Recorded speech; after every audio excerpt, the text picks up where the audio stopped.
Greetings all, this is Bill Burke, and I'm very excited to bring you this latest episode of Blue Sky. But before I do that, I wanted to share this short announcement from one of our newest partners, the great podcast from Pushkin Industries, A Slight Change of Plans. Hey there, I'm Dr. Maya Shankar, and I'm a scientist who studies human behavior. Many of us have experienced a moment in our lives that changes everything, that instantly divides our life into a before and an after. On my podcast, A Slight Change of Plans, I talk to people about navigating these moments. Their stories are full of candor and hard-won wisdom. And you'll hear from scientists who teach us how we can be more resilient in the face of change. Listen on the iHeartRadio app, Apple Podcasts, or wherever you get your podcasts. This Blue Sky episode is an encore presentation of our popular 2023 conversation with Dan Reicher. As you'll soon hear, Dan is an experienced expert in the field of alternative energy and ways we might curb the rate and impacts of climate change. In the months since this aired, the element of Dan's work that we've kept coming back to in other Blue Sky conversations is that of the uncommon dialogue. As you listen to this episode, I encourage you to pay close attention to Dan's comments about this and consider ways in which this concept might help you and or your organization in any challenging work that you might be pursuing.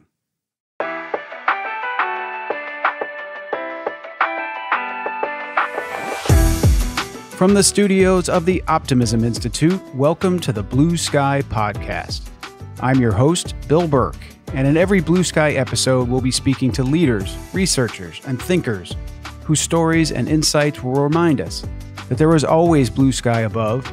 Sometimes you just have to get your head above the clouds to see it. Today's episode is another Blue Sky conversation about a topic that doesn't always inspire a lot of optimism: climate change. But my guest today, Dan Reicher, is someone who's been working in the field for decades. And as you'll hear, he knows the subject matter well, explains his knowledge with a teacher's clarity, and offers many reasons for us to think more positively about the work being done to combat this looming crisis. Dan Reicher is an entrepreneur, investor, policymaker, lawyer, and educator focused on clean energy and climate change. He served 3 U.S. presidents, testified before the U.S. Congress more than 50 times, led the launch of Google's pathbreaking climate and clean energy work, oversaw a $1.2 billion annual clean energy R&D budget as U.S. Assistant Secretary of Energy, and co-founded the nation's first investment firm focused exclusively on renewable energy project finance. Dan served from 2011 to 2018 as founding executive director of the Steyer-Taylor Center for Energy Policy and Finance, and is currently a Stanford University senior scholar, clean energy entrepreneur, and business and policy advisor. Dan came to Stanford from Google, where he served as director of climate change and energy initiatives. He's also held numerous roles in the Department of Energy, including chief of staff to the Energy Secretary. You'll hear more about Dan's remarkable background and his current work in our conversation, which I hope you'll enjoy just as much as I did. Dan Reicher, welcome to the Blue Sky Podcast. Good to be with you. I'm so glad to have this time with you. And I want to start by being very direct with you about your sense of optimism where we are with climate change and the environment. You've been working on clean energy and climate change for decades now, 3 different presidential administrations. And I'm wondering, on a scale of 1 to 10, how do you feel about how we're addressing climate change today? 1 being we're doomed, and 10 being it's never been better and I'm really optimistic. Well, obviously, we're somewhere in between. We're not doomed, and we're not doing everything we can. But, I think on the optimistic side is so many technologies that we didn't think we had or we didn't have 10, 20, 30 years ago have been developed. They're increasingly cost competitive. So we increasingly have the technological ability to address climate. Now it's a set of things. How do we actually get stuff built? And that's issues of policy. That's issues of investment. There's a whole set of things. So, 1 to 10, I think Europe is probably the furthest ahead in terms of the regions of the world. I think the US is somewhere in the middle. I think China, building 2 new coal plants a week, which is what they did in 2022. I think they're a laggard. But overall, I think this is a problem we can solve. And I think in doing so, we can not only do good, but we can do well at the same time. Yeah, I saw a chart just today, I think, about solar adoption in China that was staggering. I don't know how accurate that information was, but the rate of solar installations in China was remarkable. Yeah, so the Chinese they're doing well on deploying clean energy at scale. They're doing well on making vast quantities of it to sell to the world. But meanwhile, they're building a lot of, high emitting coal plants, high carbon emitting coal plants. So that's a real dilemma. And that's something that we've got to face as a planet. So we'll get more into what's happening today. I'd love to talk a little bit about you and your background. And what is it in your background that made you want to spend so much of your time and energy in your life and career focused on energy and climate issues? So I started out at a really young age getting very excited about environmental issues, the big environmental crisis. This was back in the 60s, actually. As a 7-year-old, I was a camper. I was a Cub Scout, and I loved reading the catalogs that sold all the equipment. And one day I was reading one that said it was selling winter parkas that were trimmed in wolverine fur, the fur that goes around the hood. And I had just learned in elementary school about the wolverine being an endangered species. And I said, well, how the heck is that happening? So I went home and I told my mother. She said, well, write the company a letter. So in my 7-year-old scrawl, I did. And I got a nice letter back. And I said, wow, that's easy. So I got hooked early on. I grew up near the most polluted lake in the United States. This is a lake called Onondaga in Syracuse, New York. And that got me very intrigued and concerned. And just went on from there. Earth Day, the first Earth Day, 1970, I ran the Earth Day celebration at my junior high school. Oh, that's amazing. And so I was hooked. I was really hooked. And I've gone on since. Well, and I've described your background in the introduction. You are very prominent in this field, and I want you to talk about the Reicher triangle. I have never risen to the level where I have any shapes whatsoever named for me. So you have a triangle, but it's a very, I find it to be a very helpful, simple way to think about where we are. Could you describe the Reicher triangle and why you came up with it and how you think it's helpful? Yes, happy to do that. So it's a simple triangle. At the top point of the triangle is technology. Down at the lower left point is policy, and the lower right point is finance. And my whole take on this challenge and opportunity we have with climate change is working at all 3 points of that triangle and integrating across them. And I can tell you a little bit more about both those things. The top of the triangle is technology, and this means we've got to develop a lot of it fast, and we've got to make it cost effective. And we're making some good progress there. We've brought the price of various technologies like solar and wind down dramatically. Policy is all about what governments at all levels, local, state, federal, global, need to do. And this is sometimes giving people incentives to do the right thing. This is sometimes setting mandates in place, produce this amount of clean electricity by this date. This is governments themselves buying cleaner stuff. And then at that lower right point of the triangle is finance. We not only need billions, we need trillions and trillions of investment, private sector investment. And then we've got to really integrate across all 3 points of that triangle.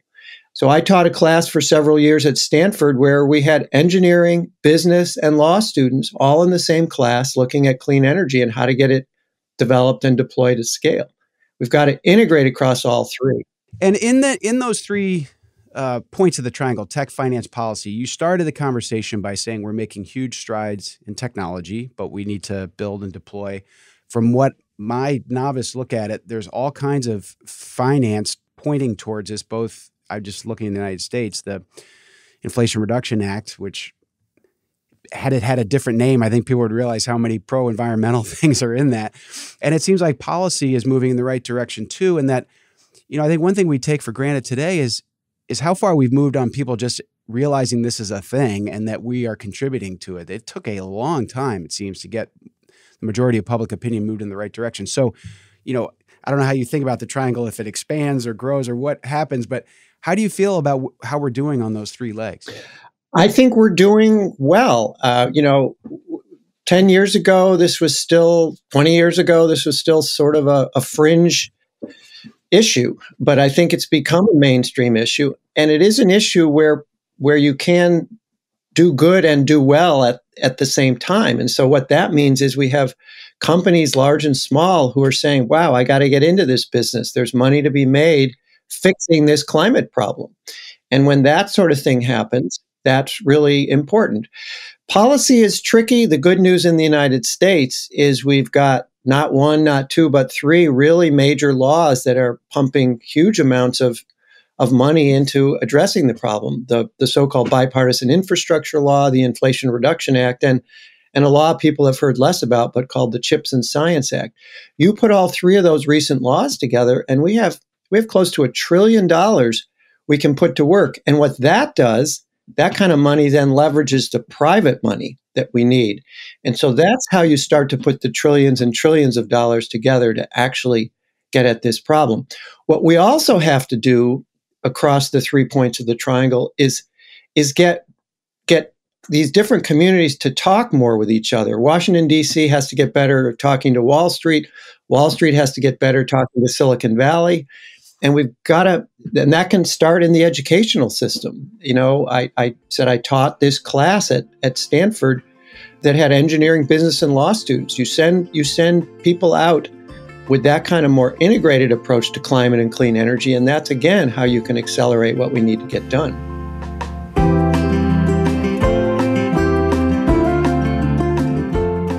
I like the way Dan Reicher says categorically that this is a problem we can solve. He acknowledges that it's going to take a lot of work on all three sides of the Reicher triangle, but he's hopeful we can get it done. And in just the first few minutes of the conversation, you get a sense for Dan's deep knowledge of this subject matter and how much he realizes that solutions will require collaboration from across different sectors of society. To that end, it's encouraging to hear the work he's doing with cross-disciplinary classes. Now, I'm not going to lie, I am a little bit jealous about Dan having the name shape. But maybe there's a rhombus or something out there I can stake a claim to. Now, getting back to our conversation, I wanted to know from Dan how his extensive experience in Washington impacted him and his views on our government's ability to help get this important work done. You spent a lot of time at senior levels in Washington. Did your time there make you feel better or worse about the federal government's ability to do the kind of things that you're describing right now? I actually have pretty good feeling about the federal government's ability to get things done. So much of the progress we have made on climate and clean energy is a result of the federal government. Federal government's been at solar, believe it or not, since the 1980s. Sort of early Didn't Jimmy on. Carter put panels on the White House? You got it. Jimmy Carter not only put panels on the White House, he was the first president to actually start to put money, serious money, into solar energy research. He was an engineer by training. And he said, we ought to be able to make this work. So the federal government, when it decides to tackle a problem, can really actually do quite a good job with it. Now, the challenge in Washington is that there's not one, not two, but three branches of government, and they sometimes get into battles with each other. The Congress, in a battle with the administration, in a battle with the courts. And so that's what makes it complicated. But it's a system that overall has worked, does work, and can work, I really think, in addressing these problems. And again, the beauty of the current situation is that the private sector is very motivated now because there's money to be made at fixing this problem. There's opportunities that are out there in clean energy and addressing climate. So I was going to ask you about this maybe later, but since we talked about Jimmy Carter and being an engineer, it makes me think of nuclear power. He was, I believe, a nuclear engineer in the Navy or served on nuclear-powered vessel. Where do you come out on nuclear? I love asking this question because I've gotten every response imaginable on whether nuclear in your tech triangle, if you call it tech, I guess. Where does that fit? Are you a proponent? Are you anti? Are you let's keep the plants we have open but not build new ones? Where do you come out on the promise of nuclear energy? Well, I got a chance to take a look at nuclear power pretty early on. I was graduating from Dartmouth College in 1979 when the 3 Mile Island accident occurred. And the president of Dartmouth at the time, a guy named John Kemeny, who was, by the way, Albert Einstein's last research assistant, he got a call one day from Jimmy Carter, who said, I need you to run my commission studying the 3 Mile Island accident. This was in April of 79. I was graduating. I didn't have a job. I read about President Kemeny getting asked by Carter to do this. So I stood in his parking place one day. He zoomed in his little Fiat with a cigarette hanging from his lips. And I said, you got a job for me. Long story short, I got a job running the photocopy machine and then got elevated to paralegal. And that was my early introduction to nuclear power, the problem that we had with a particular reactor. And we learned a lot from that accident. Fast forward to today, the technologies have improved greatly for nuclear in terms of safety, in terms of efficiency, all of that. So I'm increasingly optimistic about the technologies. In terms of waste disposal, another thing that sort of has been a problem for nuclear, what do we do with the used up waste, the so-called spent fuel? We've now got an operating facility in Finland that can put it deep underground. We have one in New Mexico that can take a different kind of waste from the nuclear weapons programs, put that deep underground. Both of those look promising. So I think nuclear's got a shot. The biggest challenge that nuclear has right now is cost. It remains an expensive form of electricity generation. And as, solar and wind with electricity storage gets cheaper and cheaper, is nuclear going to be able to compete? But I think that's a good challenge. I think it's good to have these different energy technologies competing. So bottom line is, I'm more optimistic about where nuclear power fits in than I was 10 or 20 years ago. And, frankly, we need to look at every clean energy opportunity we have. So nuclear is part of that basket of opportunities. That is a thoughtful take with a lot of personal experience. Amazing. And I'm seeing that, I don't know if you saw this, but Oliver Stone has produced a documentary, a pro-nuclear energy documentary. And he's just starting promoting it. He did an event at Harvard the other night. And, a guy like that gets behind it and causes some controversy. It'd be interesting to see how public opinion moves on it. But I appreciate that response. Yeah, I think that's great. We need proponents for all of these, but I think in terms of being a proponent, you don't want to sort of use your sharp elbows and say, this is the one we need and let's forget the others. We need all of them. We need them to compete straight up. We're not going to do it based on solar or wind alone, nuclear alone. The one that we talk the least about, but which has the greatest opportunity is energy efficiency. Let's use less in the first place, and then we'll need to produce less of the green stuff. That's always at the bottom of the list instead of being at the top of the list. And it is our cheapest source of energy. Let's waste less, and we know how to do it. We've made dramatic strides in just the plain old boring light bulb, from a real power hungry device to today, some of these new technologies use next to nothing. The way we operate our buildings, our air conditioning, our heating, the way we construct the buildings in the first place. And then it takes you to industry. We forget we've got all these major energy sucking industries like cement and steel and pulp and paper and aluminum. There's dramatic sorts of things that we can do, and some are being implemented to really cut energy use in industry very substantially. So you got to start with efficiency first, and then you move on to the others. Fascinating. And one that you haven't talked about, but we're about to, is hydro. And you have worked on a really interesting challenge, and I'm fascinated by the model, and I'd love to have you talk about it, the Uncommon Dialogue program. And I'm interested in it because I have a sense for how intense the passions can be around environmental issues and energy and when those things collide. And so I'm really intrigued by the work you're doing, and then also wondering if this model that you're using in this case for talking about hydro could be applied to so many of these other contentious issues in our country, whether it's gun control or reproductive rights or election fraud or whatever. So can you walk us through a little bit the background and this whole concept of the uncommon dialogue and what you've been able to accomplish? Sure. So, I was a litigator over environmental problems for a number of years, and I was convinced that was the way we were going to have to get things done. I still think litigation has a place, but at Stanford, where I've been for the last several years, there's a program called the Uncommon Dialogue. It basically gets warring parties on tough sustainability issues to sit down and see whether they can work them out. It's been around for a long time. And when I moved jobs at Stanford, I'm now working in a place called the Woods Institute, and that's the home of the Uncommon Dialogue. And one of the issues that I've frankly avoided for decades is where hydropower fits into the whole environmental sustainability challenge that we have. I've avoided it because I'm a serious kayaker. I love free-flowing rivers.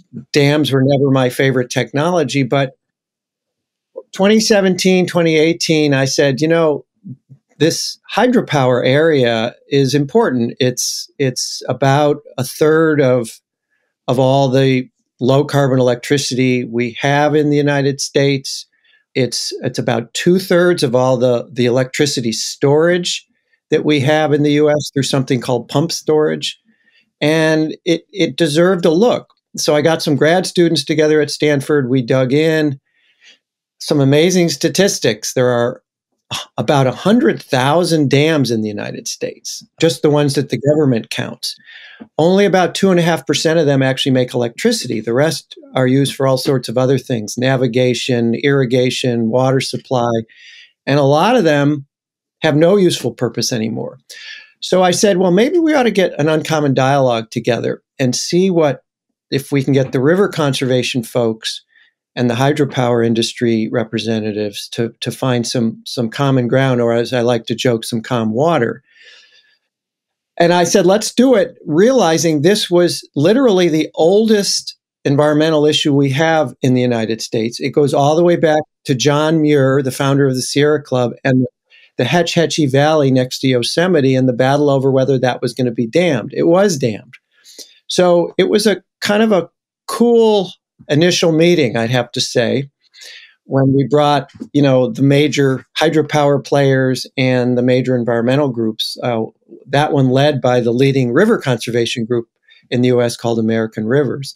Yeah, I want to stop you there, Dan. How did you even get him to the what's the invitation say? Well, the good news of getting older in the environmental community is that I know a lot of people. So the signing, the name on the letter helped. Yeah, I think it helps. So the head of American Rivers was a friend, and I actually had served on their board. The head of the National Hydropower Association is a friend, and so I said, let's give this a try. And they said, well, okay, we'll at least come to the first meeting. So we did. That was in early 2018. It took us 2.5 years, but in October of 2020, we banged out an initial agreement, 15 pages long, and built around what we call the 3 R's of the nation's 100,000 dams. Rehabilitate some of those for safety, because first and foremost is let's not kill people if the dams get into trouble. The second R is retrofit some of them. As I said, only about 2.5% of all the dams even make electricity. So some of those could make electricity if you installed turbines. And the third R is remove. A lot of dams have no useful purpose anymore. So let's remove some of those, a lot of those.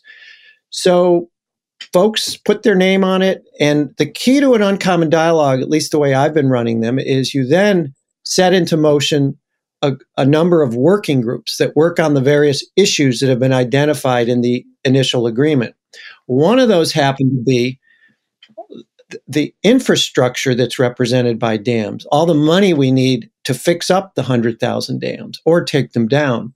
So President Biden was elected a month later. One of the first words out of his mouth was infrastructure.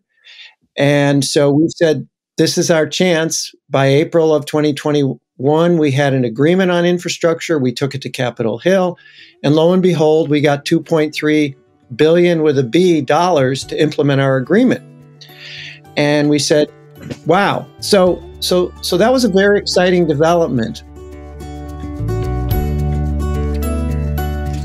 I imagine that many listeners didn't know that hydropower generates a third of this country's low-carbon energy.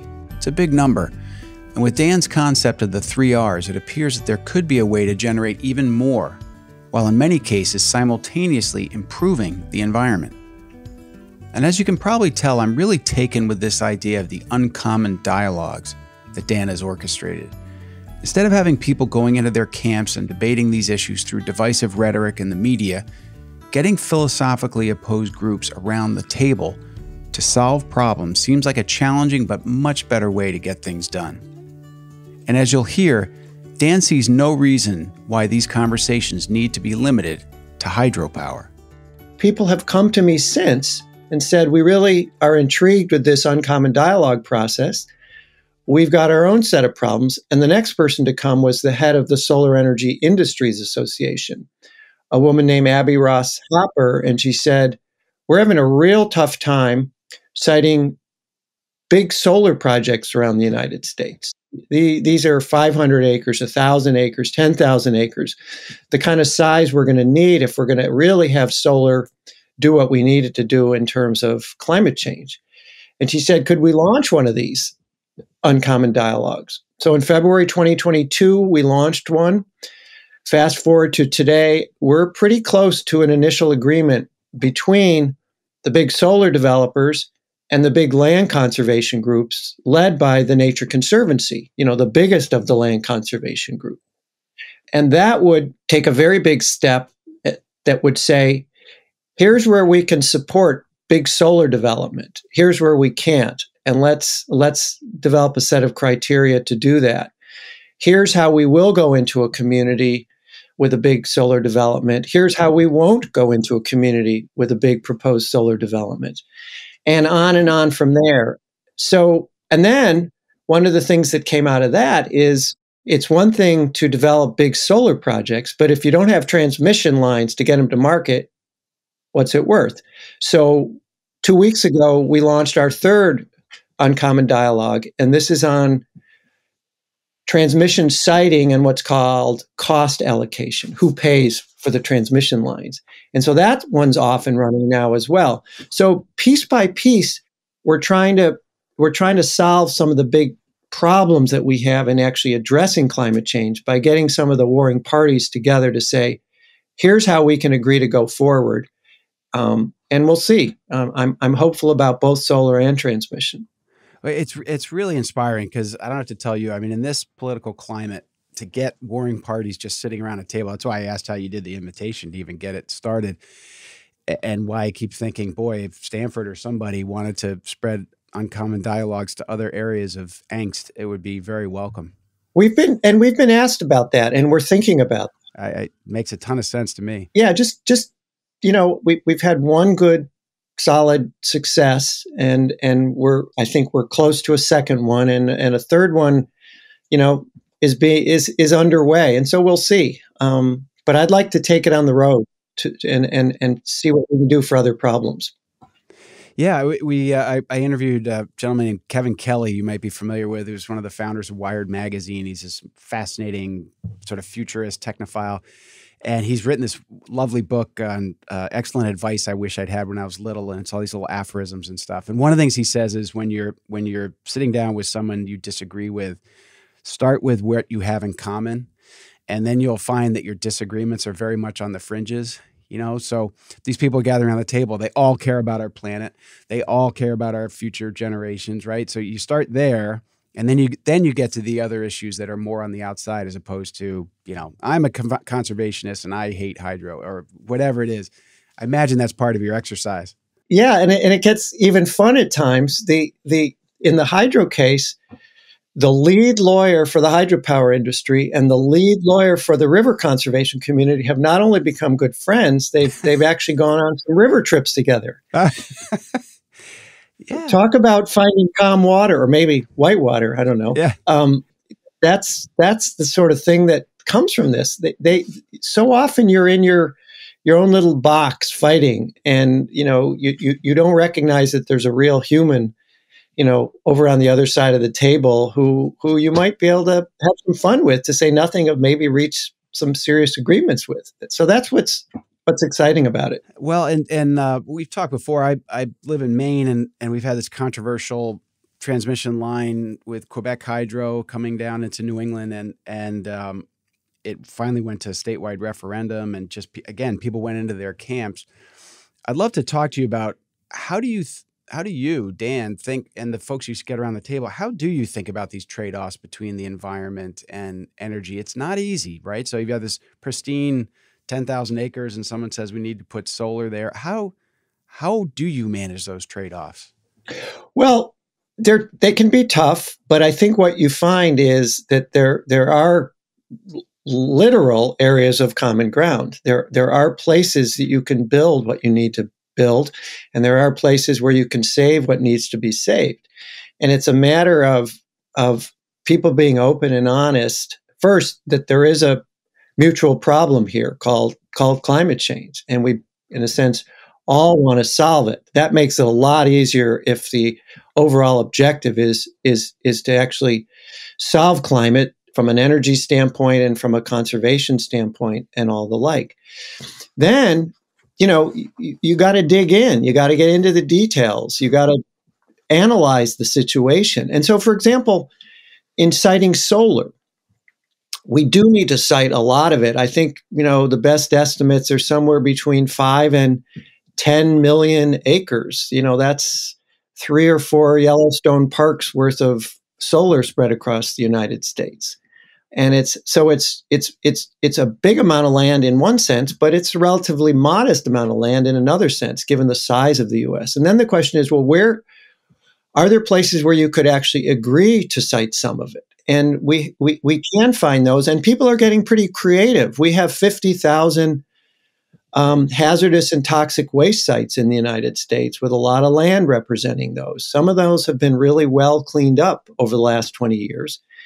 That's a very interesting place. Old mine lands, surface mine lands. That's another interesting place where you could do it. There are places where we're shutting down lots and lots of old power plants, old coal plants all over the country. And guess what they have? They actually have transmission lines that run right into them.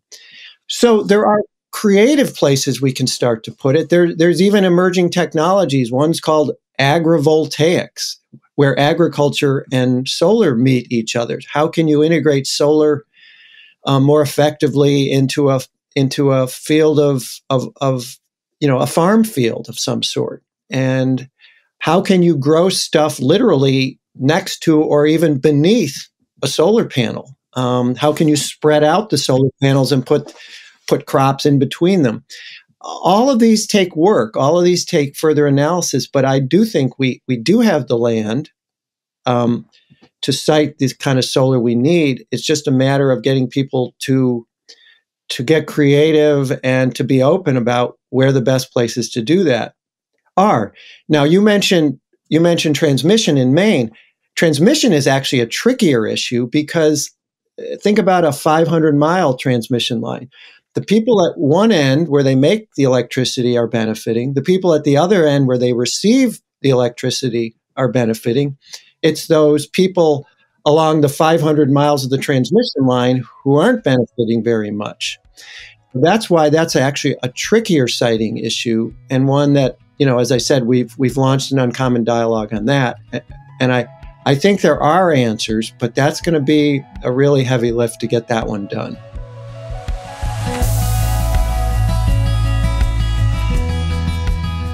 Dan lays out some pretty daunting challenges here, but it's encouraging to hear such a smart and committed person describe creative approaches being taken in the climate change space. And I love the personal stories about people on opposite sides of these issues actually forming friendships during these difficult conversations. It might sound like a small thing, but relationships like this can go a long way towards forming constructive solutions for challenging and divisive issues. Now, back to our conversation. So we've talked about land, we've talked about rivers. Let's talk about oceans. There's a lot to talk about with oceans, I think, in climate. One, though, that comes to mind, and again, a lot of discussion in Maine, is offshore wind. And our current senator, former Governor Angus King, gave a speech years ago, actually when he wasn't holding office, it was between his governorship and senator, about turning Maine into the Saudi Arabia of wind, the Gulf of Maine. What are your thoughts on that? I find the technology fascinating because the engineering of it and the size of these things, and there's rock and waves. And do you have a position on offshore wind, and is it something we should be excited about or not so much? I do have a deep interest in offshore wind and have had some experience. And it's actually started when I was at Google. I was the director of energy and climate at Google for several years. And we invested in something called the Atlantic Wind Connection, which was going to be a transmission line that ran along the East Coast that allowed offshore wind projects down the coast to connect to a transmission line and bring their electricity to shore. That didn't go forward, but it got me very interested in offshore wind. In terms of the technology, we've made some very interesting progress on offshore wind. The projects that have been built around the world to date have been in shallow water, where the big towers sit on the bottom. But where we're headed is this floating offshore wind platforms. And if you can float these, you have two real benefits. One, you can go further offshore, so people don't have to see these 500-foot, 1,000-foot wind turbines. They're really big, way bigger than the wind turbines on land. And so that's really one benefit. And it also allows you to get into areas around the world that you wouldn't otherwise be able to install offshore wind, because it turns out most of the coasts around the world are adjacent to deep water, not shallow water. The Atlantic provides a lot of shallow water out fair distance, same in Western Europe, but much of the world, Japan, California, it's all deep water. So we're moving to these floating systems, and I've had a chance to work with the inventor of the first floating wind turbine in the world, a Danish fellow named Henrik Stiesdal. And it's a brilliant idea. There's lots of competition for that technology. So two things. I think it's very promising because there's vast amounts of wind in the ocean, and if we can get out into those deeper areas, we get more of the wind, we get a bigger area to develop, and we're further offshore so people don't have to look at the turbines. And again, though, you have to do smart siting. You can't just put these anywhere. But given the vast size of the ocean, given that vast percentage of the world population lives on coasts, offshore wind makes a lot of sense. So get them further offshore, get them into the windier places, select those places more carefully, and use these advanced technologies. And I think it's a very, very exciting technology. How about tidal? Is one of the things, obviously, with wind and solar, it can be cloudy, it's not windy, but the tides, twice a day, every day.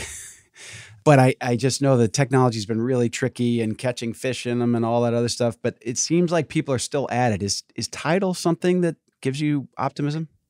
Yes, tidal is still kind of there in this broad mix. I think I'm not an expert on tidal. I don't know it all that well. One of the things that, unlike wind, where, the footprint in the water is pretty small and the tower sticks up and captures the wind way above, the problem with tidal is you've got to spread it out on the water.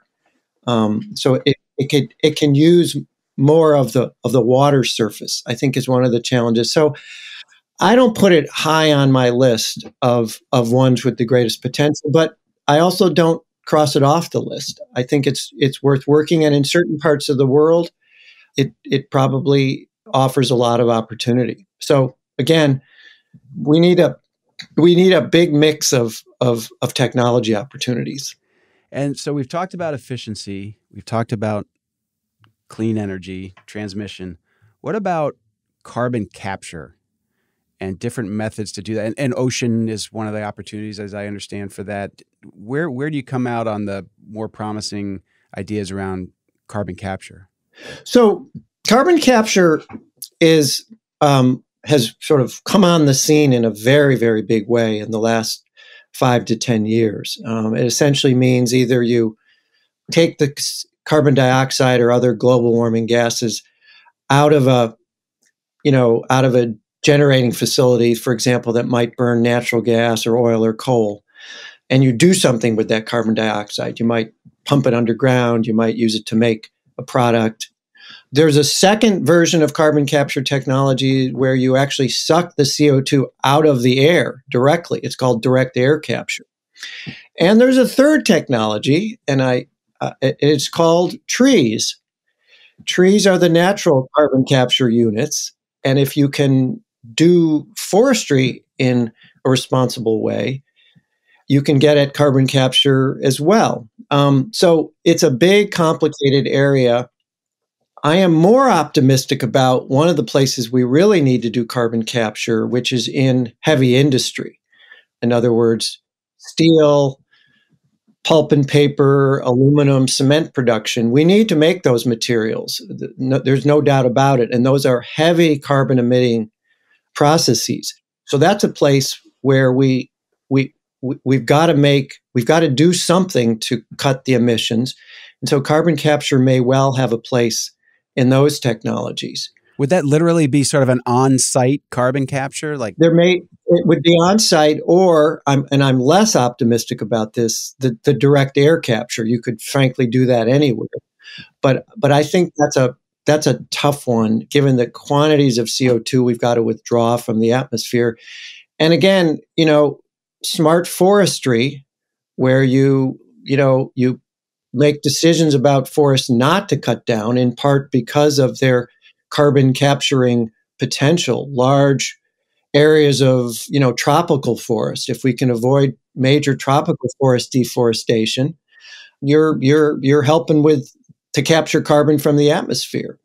And if you can let those trees grow to maturity, you're capturing it for a long period of time. And if you do cut the trees down and say use them for combustion to make electricity, capture the CO2 from that process. And that way you not only get to be carbon neutral, but you can actually go carbon negative, meaning the good thing about a tree is that it captures CO2 from the atmosphere, you cut it down, you make electricity from it again, and you capture that, you're actually going carbon negative. Whereas if you burn a chunk of coal, that carbon has been underground for millions of years, and you're releasing it to the atmosphere for the first time. With trees, you're recycling the same CO2, and if you can then put that underground, you actually can go carbon negative in the atmosphere. It's a great way to think about it. And it's fun thinking about trees. It's amazing how many of these solutions are part of nature, but also adding technology. I was reading something the other day about people who are reforesting and using drones to plant the seeds. These things, bringing these technologies together. It's pretty inspiring, I think. Well, we call those natural climate solutions. That's the acronym NCS. And there's a whole bunch of them involving forests and agriculture and the oceans. And so, and seaweed, you talk to some of the big land conservation groups, and they will tell you, yes, we're helping to address climate directly. And one of the ways we're doing it is through these natural climate solutions. And so that's why, the big conservation groups are at the table in a pretty fundamental way when it comes to addressing climate. They also, are also trying to address this other crisis we've got, which is the loss of biodiversity. As more and more species go extinct, we're losing a lot of nature's capabilities to do a lot of things we need. So it's a nice mix if you can bring these natural climate solutions together with the the human invented solutions. And if we can put those together, we'll have an even better shot at addressing the climate crisis.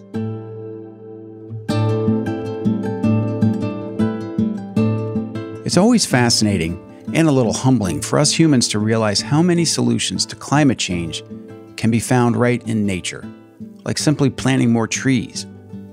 And it strikes me that Dan is quite a realist, and he doesn't assume that we're going to do away with heavy industry anytime soon. And as a result, we need to work on on-site carbon capture at facilities producing needed products like steel and cement. And who knows if some other technologies or methods like tidal power will ever take root. But it does seem like an all-of-the-above approach is going to be required if we're going to make a difference. And now, back to my final segment with Dan Reicher. I'd like to, as we get close to the end here, do a little thought experiment. So I interviewed a woman named Marcy Frank a while back who writes the Climate Optimist newsletter for the Harvard Chan School. And she told a story that was both sort of funny and lovely, but also kind of sad. She has a son who I think is 12 or 10, came home from school one day all disgruntled, threw his backpack down and said, I'm not doing my chores or something like that. And she said, what's the problem? She said, well, my teacher told me because of climate change, we got 30 years left. And so what's the point? And now this poor teacher didn't know that this guy's mother wrote the Climate Optimist newsletter.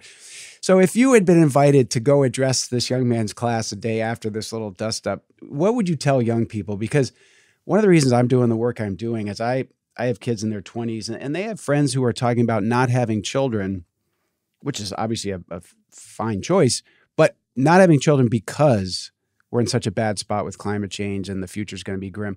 What would you tell a group of 12-year-olds or even frankly college students about why they should be more hopeful about all this? Well, first, I would bore them with my triangle and tell them we're making progress, and if we can keep making progress and work across the 3 points of the triangle, I would start with that boring lesson. But more fundamentally, I really do think we're increasingly in a place where you can do both good addressing climate and you can do well. You can actually profit from making good choices and making products that are going to help address climate. And the more that those two things intersect, doing the right thing and frankly making some money at it, the more I think it's likely that we're going to be able to address these problems. And the more I think we recognize that while climate is a longer term challenge that we've got, measured in years and decades, it can help us address some of the near term issues we have on the planet, like food and education and safety and security. They go hand in hand.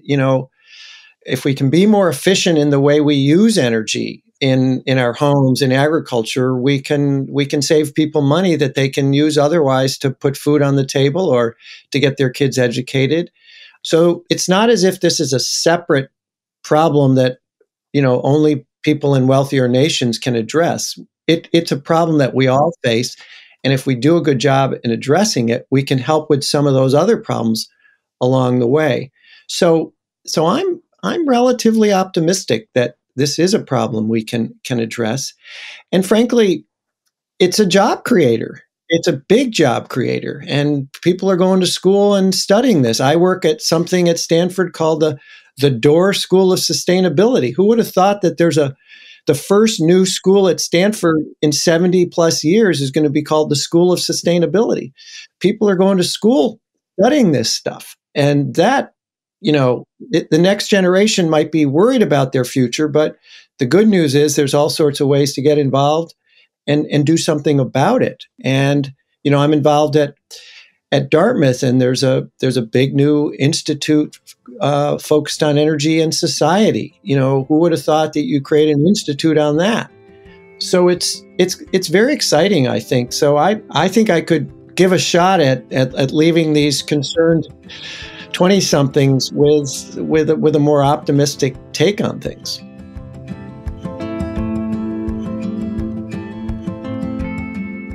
I'm a big fan and have worked for years and years on, two of our biggest hopes for addressing climate, which are solar and wind.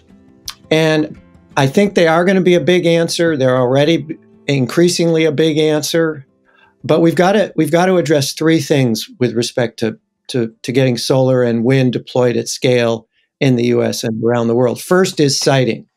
Got to figure out this challenge of finding areas of literal common ground that people can agree where you build these things and where you don't. And I think we're making some progress there. And I told you what we're trying to do with the Uncommon Dialogue. The second is the sun doesn't always shine and the wind doesn't always blow. This so-called intermittency problem is the word we use. And the good news there is we're getting better and better at storing electricity, both the improvements and the drop in prices that we're seeing in large battery systems, but also something called pump storage, which goes back to the 70s when we built all these nuclear power plants and we couldn't turn them down at night. You don't turn a nuke on and off. And so we had to figure out something to do with the electricity at night. So we built these things called pump storage projects where you pump water from a reservoir up to a pond on the top of a hill at night. And the next morning when you need the electricity, you run the water back down through the pumps and those become generators and you put the electricity back on the grid.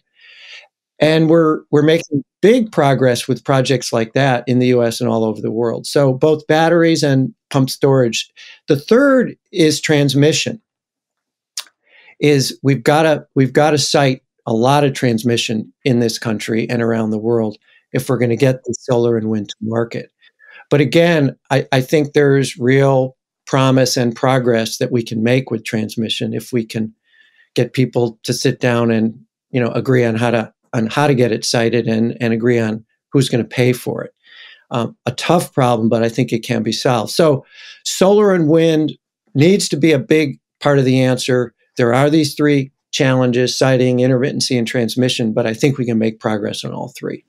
Well, that's terrific and inspiring and the perfect way to wrap this up. There are a few people I think that I could have spoken to have a longer history with this, more deep knowledge of it, and a really great way of explaining it to a layperson like myself. So thank you so much for being on the Blue Sky Podcast. Take care.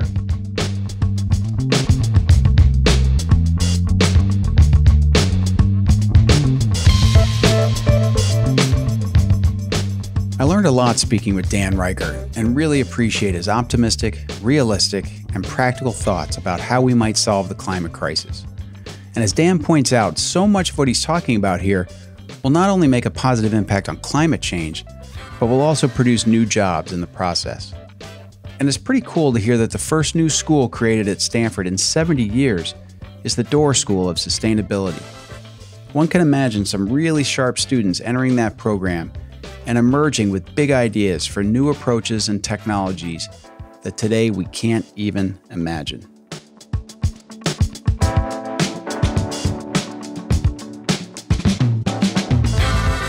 I hope you enjoyed this Blue Sky episode with Dan Reicher, and if you did, you might want to subscribe to this podcast to be sure you don't miss any future episodes. And while you're at it, if you haven't already, you might also want to follow the Optimism Institute on social media. Until next time, I'm the founder of the Optimism Institute and host of Blue Sky, Bill Burke, and I thank you for listening.